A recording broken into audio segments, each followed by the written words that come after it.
સુરેન્દ્રનગર જિલ્લામાં social media platform Facebook ઉપર હથિયાર સાથે ફોટો અપલોડ કરનાર શખ્સને પકડી પાડતી એસઓજી ટીમ સુરેન્દ્રનગર એસઓજીની ટીમ પેટ્રોલિંગમાં હતી, જે દરમિયાન પોલીસ હેડ કોન્સ્ટેબલ અમરભા કનુભા ગઢવીનાઓને ખાનગી બાતમીદાર દ્વારા મળેલ બાતમી આધારે સોશિયલ મીડિયામાં હથિયાર સાથે ફોટો અપલોડ કરનાર વ્યક્તિની તપાસ કરી પકડી પાડી ફોટો અપલોડ કરનાર મજકૂર વ્યક્તિનું નામઠામ પૂછતા પોતે પોતાનું વિક્રમભાઈ રવજીભાઈ બાવળિયા, ઉંમર વર્ષ 26, ધંધો ખેતી, રહે નવાગામ, તાલુકા સાયલા,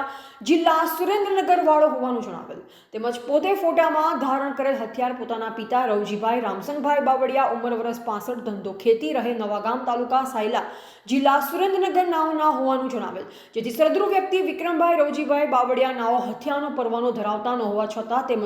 પરવાના ધારક રવજીભાઈ રામસંગભાઈ નાઓએ પોતાનું પરવાનાવાળું ડબલ બેરલ મજરલોડ હથિયાર કિંમત ₹2,000નું આ વિક્રમભાઈ નાઓને કબજામાં આપેલ અને વિક્રમભાઈ સોશિયલ મીડિયા ફેસબુક ઉપર હથિયાર સાથે ફોટો અપલોડ કરેલ હોય. બંને ઈસમો વિક્રમભાઈ રવજીભાઈ બાવળિયા, ઉંમર વર્ષ 26, ધંધો ખેતી, રહે નવાગામ, તાલુકા સાયલા, જિલ્લા સુરેન્દ્રનગર, રવજીભાઈ રામસંગભાઈ બાવળિયા, ઉંમર વર્ષ 65, ધંધો ખેતી, રહે નવાગામ, તાલુકા સાયલા, જિલ્લા સુરેન્દ્રનગર વિરુદ્ધ આર્મ્સ એક્ટ કલમ 25(1)(b) એ 29(b) મુજબ